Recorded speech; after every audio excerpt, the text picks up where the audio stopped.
Aditya mushroom நேயர்களுக்கு வணக்கம். இப்போ இந்த பதிவில் நம்ம என்ன பார்க்குறோன்னா, இது வந்து பால் காளான் விதை. இந்த பால் காளான் விதையை எப்படி போடுறது, எப்படியெல்லாம் நம்ம போட்டு பால் காளான் எடுக்கிறது அப்படிங்கிறத பார்க்கலாம் வாங்க. பால் காளான் விதைக்கு இப்படி தான் பெட்டு போடணும். இதுதான் பெட்டு போடுற முறை. இதை போட்டு 25 நாள் இந்த மாதிரி நம்ம ஸ்டோர் பண்ணி வச்சுக்கணும். வச்சதுக்கப்புறமா பார்த்தீங்கன்னா இந்த மாதிரி பெட்டை வந்து ரெண்டாக கட் பண்ணி எடுத்து வச்சுக்கணும். இது என்னன்னு பார்த்தீங்கன்னா பிளாக் சாயில். பிளாக் சாயில்னு என்னென்னா, மண்ணை நல்லா தோண்டிட்டு கொஞ்சம் தூரம் கீழே தோண்டி பார்த்தீங்கன்னா இந்த மாதிரி கருப்பு சாயில் வரும்.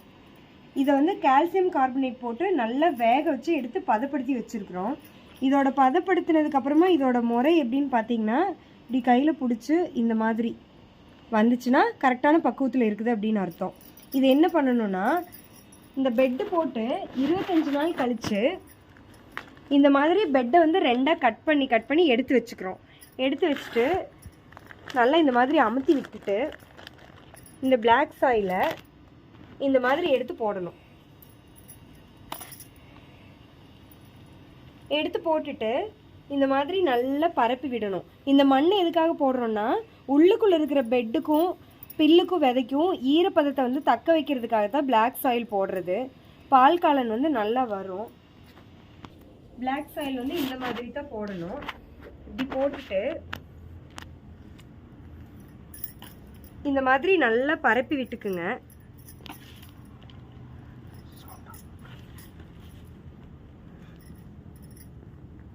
இந்த மாதிரி போட்டோன்னா இந்த ஸ்டேஜ்லேருந்து 10வது நாள் வந்து நம்மளுக்கு பால் காளான் வர்றதுக்கு ஆரம்பிச்சிடும்.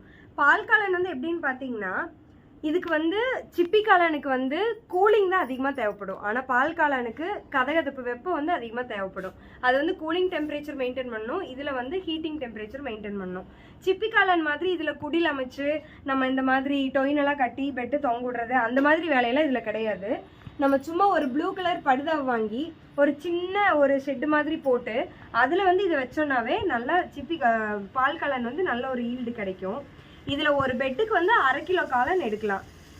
இதில் தண்ணி வந்து எப்படி தெளிக்கிறது அப்படிங்கிற மெத்தட் என்னன்னு பார்த்தீங்கன்னா, ஹேண்ட் ஸ்ப்ரேயர் இருக்கும். அதாவது ஹேண்ட் ஸ்ப்ரேயர்னா ஈஸி தான். இந்த வாட்டர் பாட்டிலில் வந்து ஸ்ப்ரேயர் மாதிரி கடையிலெல்லாம் கொடுப்பாங்க.